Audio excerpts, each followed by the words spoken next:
Welcome back, everyone, to Anonymous Addiction Deprogramming Podcast right here on YouTube. Don't forget to subscribe. And, we're deprogramming everything, all addictions, everything. There's so many addictions out there. We could be addicted to government, social media, politics, religion, alcohol, drugs, porn, you name it. But this channel is the place to go deprogram from all that and get away from the addiction recovery trap. Today we have our special guest back.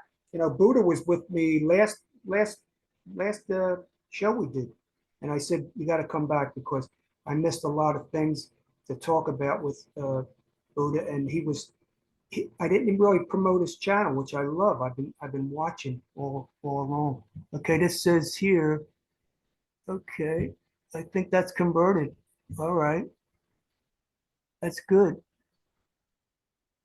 Okay, that's converted.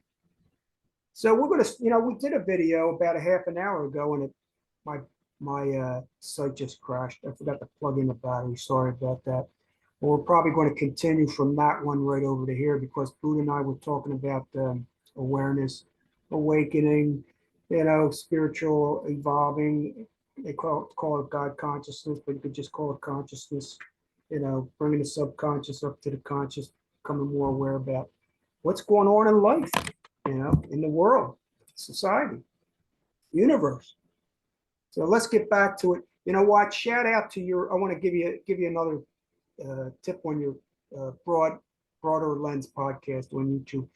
Where people find you, and I think you got a couple. Tell us about some of the guests that've been on. Give us another shout out. And I have had a lot of people that had near-death experiences that came back with awakenings, have sharing that they went to the other side, and regardless if people believe in that or not, they come back a different person. I've had, Dr. Anoop. He's a ER physician in Washington, D.C. area. And he talks about having those experiences, and he came back challenging the health system and et cetera, et cetera, wrote some pretty good books. So a lot of authors. I just did one with Karen Anderson, who's a psychic medium. She went from being a deputy sheriff to a psychic medium, and she's helps a lot of animals. Did over 2,000 readings. So just people from all different walks of life, spiritual teachers, mystics, etc. Yeah, Yeah. that's what I like about your channel. You went from we went from being isolated with this Alcoholics Anonymous program, and we're not telling anybody to leave their program. We're not telling everybody what to do, how to do it. We're just giving our take on it, our truth, our perception, our reality, what we've learned about life during these years in Alcoholics Anonymous, and deprogramming why we were in. We were always kind of gathering new information outside the box. And this is where we land today, right here, where we are right now. We talk about how honesty, open-minded, and willingness. Alcoholics Anonymous really kept me locked up in a box, and they used all these little slogans uh, to make it sound like I was living a spiritual life, but all I was doing is really I was just dedicated to this. I call it a cult today, a cult mentality, let's say, of Alcoholics Anonymous, and worship the leaders, in the slogans, in the books, in the literature. Buddha, back to you. What do you got to say? I'm writing a book right now called Awakening Within, but in that book, I'm writing a section where it says enlightenment is thinking greater than your environment. And what I mean by that is when I was an unconscious individual, I was easy to influence and change by the world, by my environment, by my parents, by, all these people around me. But an awakened individual, as I started to have my awakening, I become the change for the world. And what does that mean? Is just try to be more loving, more unifying. A lot of these collective egos or belief systems create disunity, create chaos and separation and sickness towards humanity. And I think it always goes back to love, and I feel more loving and more kind towards humanity. Yes. Uh, I just heard a podcast. Elon and Alex Jones met, and they were talking, and actually Andrew Tate was on there too. But they were talking about, look, team human. Let's go team human. It's about humanity. It's about saving the planet. It's about saving the people, the world from I would call them oligarchs, the deep state. You want to call it whatever you want, but there's evil in the world. There's evil dictators in the world. These wars, these unnecessary wars that go on over and over again for what? The industrial military complex or whatever. We're not going to get into that at this podcast, but I just did a little bit. I'm going to go into the big book. You know me, I always got this big book, and I use it to deprogram people, help deprogram people, reprogram them actually, deprogram them from Alcoholics Anonymous, and reprogram them from other information that's out there. I mean, there's so much out there. Seek and you shall find. The truth will set you free. These are words to live by. I wrote a little thing because I know you mentioned it, awakening, awareness, mindfulness, let's just say. The only path to awakening is through evolving awareness, evolving awareness. We talk about awakening. They said, I know Buddha, and I always say it too in my podcast. I had my awakenings way before I even came into Alcoholics Anonymous. I had many. I'm going to still have many more. Okay. So this word awakening people use, we can use it in different types of content. Uh, this word HOW, honesty, willingness, honesty, open-minded, and willingness, it was limited. It was a limited Buddha sent me this, a limited belief. You wanted to talk about limited beliefs. And the how in Alcoholics Anonymous was a limiting belief system for me. It talked about the honesty with my drinking. Yeah, that was good. I became aware of my drinking, how it was problematic. I was the cause of it.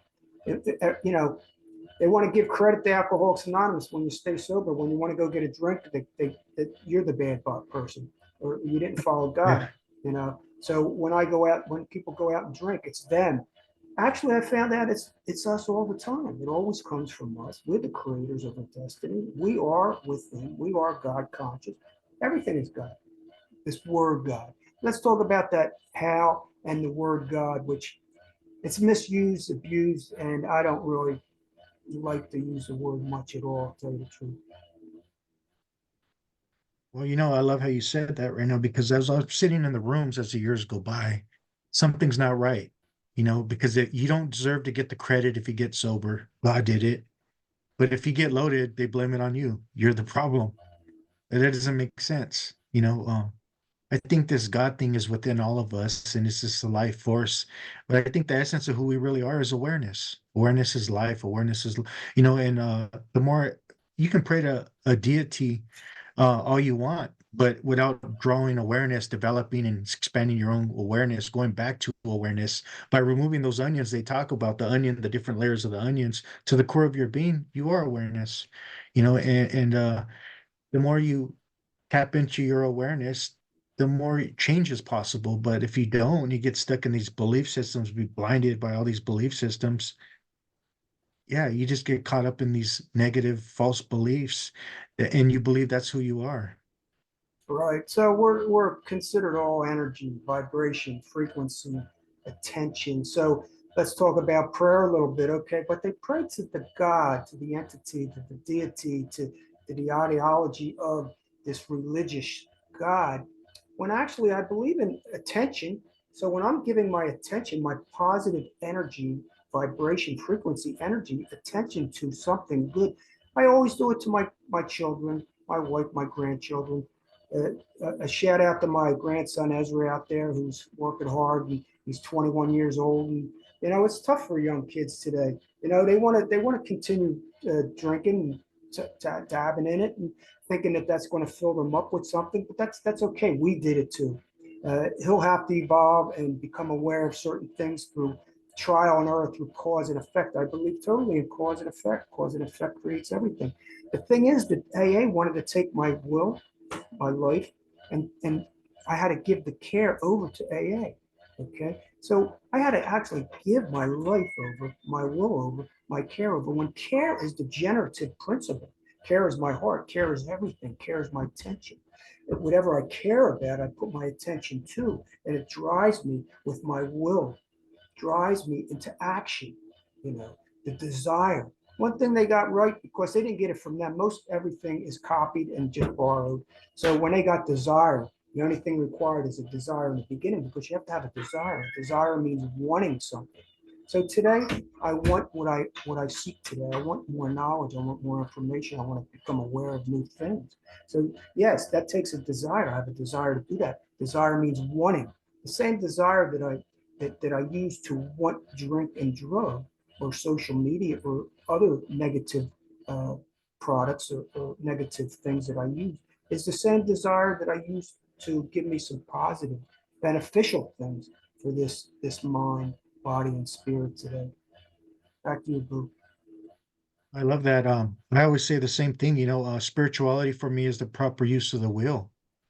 It's taking responsibility for your own thoughts, your own actions, practicing being more mindful, more present, more aware, and then when you do that, we shift our energy from fear to love, to presence, and that's how we create change, it's really just broadening our awareness and utilizing our energy and being honest with ourselves, what's healthy and what's not healthy, what's empowering and what's empowering, what's not empowering, so I gotta continue to do that stuff on a daily basis to continue to grow, not to stay sober, but to grow. I know how to stay sober. You know, I know how to stay sober and I don't have a mind and body that goes back to a drink when we suffer, because I've changed. That's why I don't remind myself like they do in meetings. It's not helpful to say I'm an alcoholic or this is a disease. I don't agree with the disease model either, because it only robs you from seeing what really happened and what causes people to become addicted to stuff. Yes, agree, agree. Getting back to like one day at a time today. So let's talk about some things that we, believed in back then and today. We kind of see it, our perspective of it today in reality. Eckhart Tolle talks about the power now. He wrote the books of Power Now, the New Earth. And yes, to be able to be in the now, to understand what I did, cause and effect now, you know, look at it one day at a time. Yeah, you can look at it one day at a time. I always have time to start my day over, but actually, I always have time to start my moment over. Okay? So it's always a moment. It's just a projection of the past or the future. It's just today. It's just like seeing pictures of the past or the present. Never even happened. It's always right now in the moment. So we can learn from our past. We can imagine about great things that are going to happen in the future, but we do that now. Whatever happens, we do it now. When I'm thinking about the past, I'm doing it now. When I'm imagining and projecting or thinking positive about the future, I'm doing it now, which will create through cause and effect the the outcome, whatever I do. But yeah, we got a lot in common, Buddha. Let's get back to the like I go to this I go to these traditions, and I said it earlier. If the well, I got cut off with the podcast, so I'll probably do the first one and then do the second one, which we're doing right now. But if we didn't get it, in the long traditions, they always put this stuff way in the back, and most people don't even go in the back of the big book. A lot of people don't even read the big book. A lot of people don't read the traditions, and a lot of people never ever seen a concept of book. The AA service manual, 12 concepts for world service. When they talk about Alcoholics Anonymous is not organized, it's one of the biggest organizations there are. It's a big, huge organization, and I could show you in this book all the different layers and all the different ways that they have delegates, and I have everything highlighted, but we don't want to get into deep of that because I do other podcasts on that. But just in his first tradition, the long version, it says each member of Alcoholics Anonymous is but one small part of the great whole. We talked about that collective consciousness and the group think tank. AA must continue to live, or most of us will surely die. That's guilt. Okay, that's to keep me in. That's just like the only three ways is if you drink again, you're going to die, go to insane asylum, or go to the hospital. And that's not true, but that is true. Okay, it's not all true because they make it like it happens to us all, and it doesn't, but it is true. Alcohol is I believe it's one of the most deadliest drugs in the world, and the most used drug in the world, the most socially promoted drug in the world. So, and I'm not a prohibitionist. I'm all for power of choice. You want to choose to do what you got to do, do it. You enjoy it if it's benefiting you, and even if it's not, you may think it is because you're doing it for a reason. Okay, and that you got to take a look. We have to take a look at for the reason we're doing it. But I'm not a prohibitionist, but I believe when I believe, and I think Buddha's with me on this, I believe in an alcohol and drug-free lifestyle, and that's what I choose today. Some may call me, well, Bobby, don't you believe in moderation, harm reduction, or any other types of management, modification? And behavioral, do you believe in CBT, cognitive behavioral therapy? Yes. Everybody has a choice. Do you believe in a Sinclair method? Yeah, you want to take a drug to release another drug, that's fine if you're weaning off, or if you're not, that's your choice. There's side effects to everything, though. As I found out, the pharmaceutical companies are destroying this planet, because of all the drugs, all the psych meds, all the antidepressants, anti-psych meds. So buyer beware, okay? Because they don't like a cure, because the patient will go away if there's a cure. So back to you, Buddha.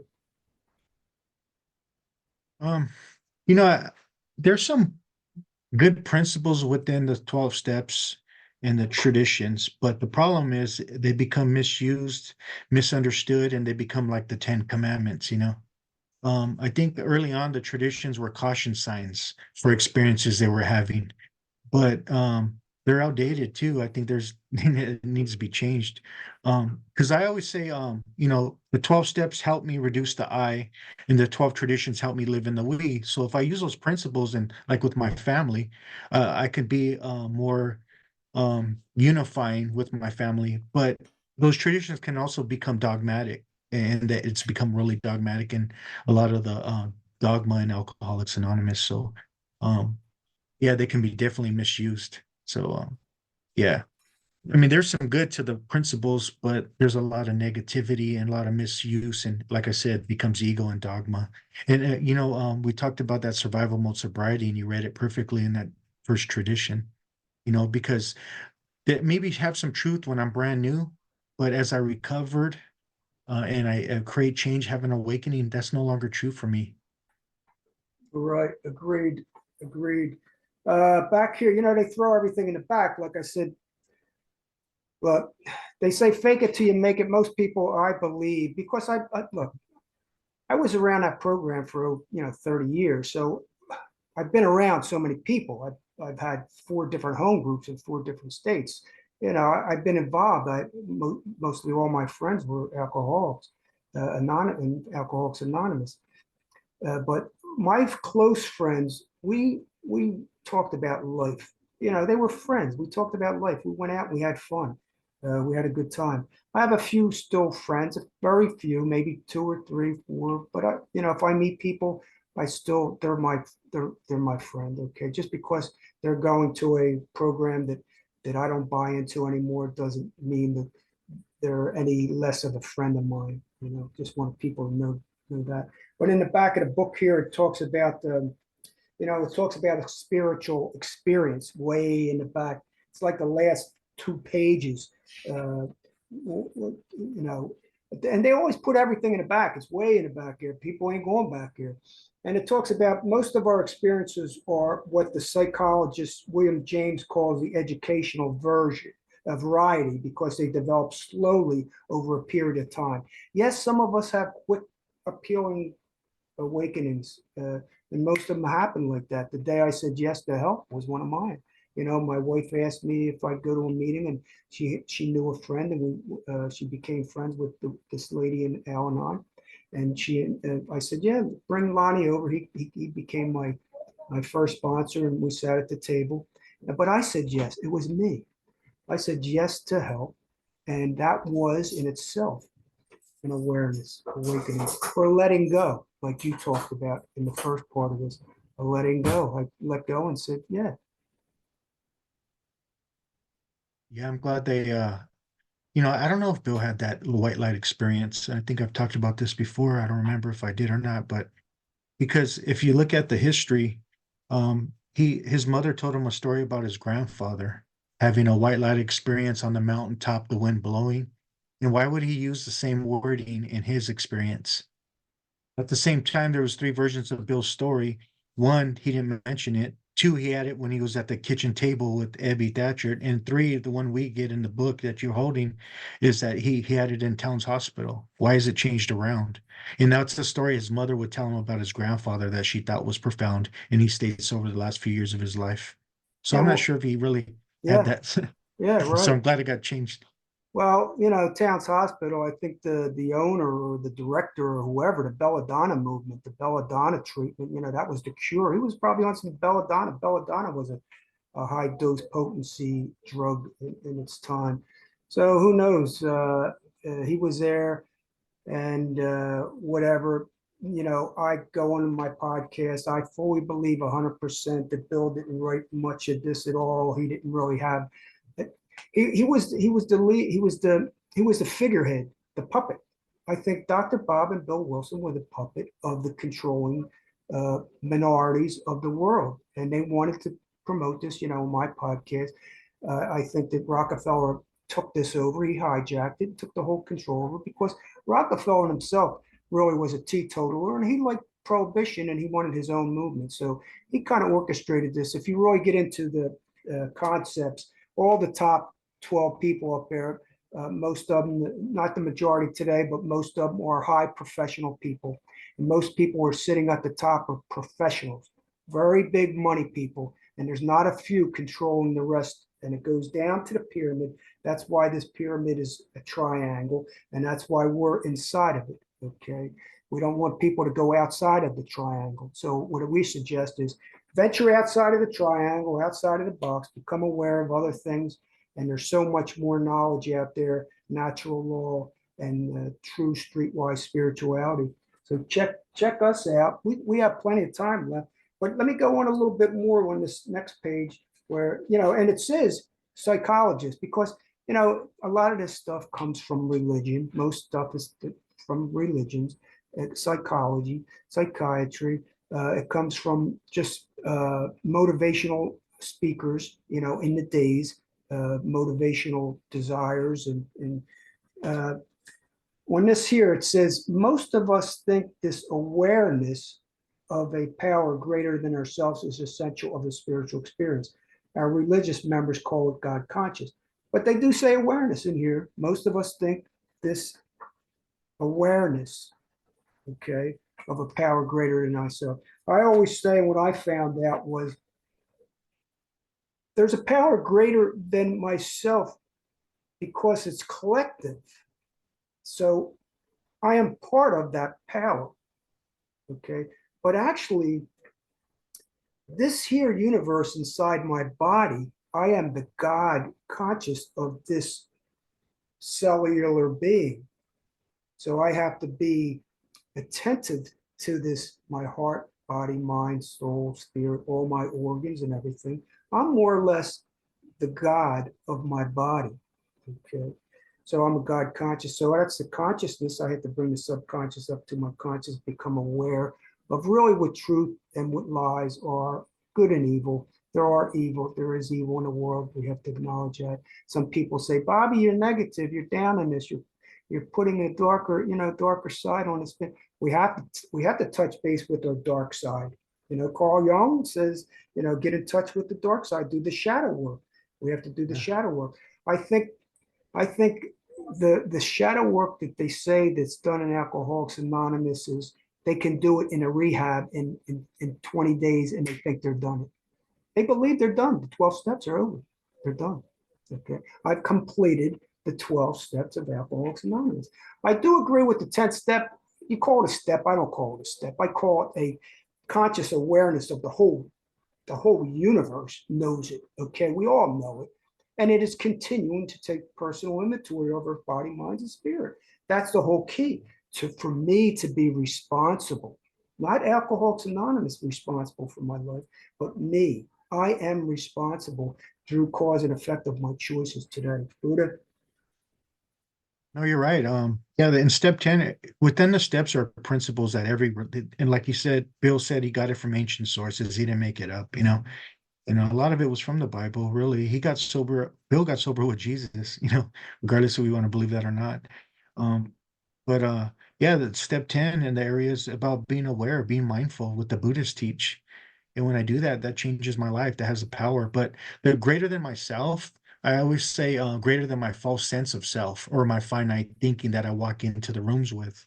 But if you don't become one with the ocean, you'll always be seasick. And enlightenment for the wave is a realization you are water, not the wave.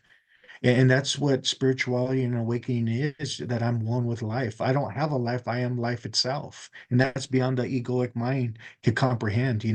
But I'm at one with everything. Everything is God, if you want to call it that. And that's been my awakening process. And I don't play the little games and the little collectives, the politics and all the religion stuff that creates separation. I don't play those games anymore. Yeah, either do I. Yeah. So it's just becoming aware, becoming conscious about new things, new information, truth that we've discovered. And we're cracking the matrix. We are. She talks about it, and I talk about escaping the matrix or escaping the recovery trap, which is, it's society. It's put on society, and they want us to believe through the social engineering of the 12-step paradigm is true. Today it's not. I go beyond the 12-step paradigm and go beyond a lot of other things, go beyond the recovery trap. So Buddha, it was great having you. What do you want to say anything before we leave here? Well, I challenged the 12-step movement to improve, be open-minded, like we were talking about. Every 3 weeks there's a 9/11 in addiction world, and that's just the illegal drugs, not the legal drugs. So there's always room for improvement. Yes, I agree. For us too, and that's what we're doing. We're learning from each other. A month ago, I didn't know Buddha over here, and now I do. And by listening to his channel, I become aware of certain things. And I'm on my search. So seek, and the truth will be revealed. Uh, Take care, everybody. See you later, Buddha. Thank you, Bobby. Talk to you later. Bye bye.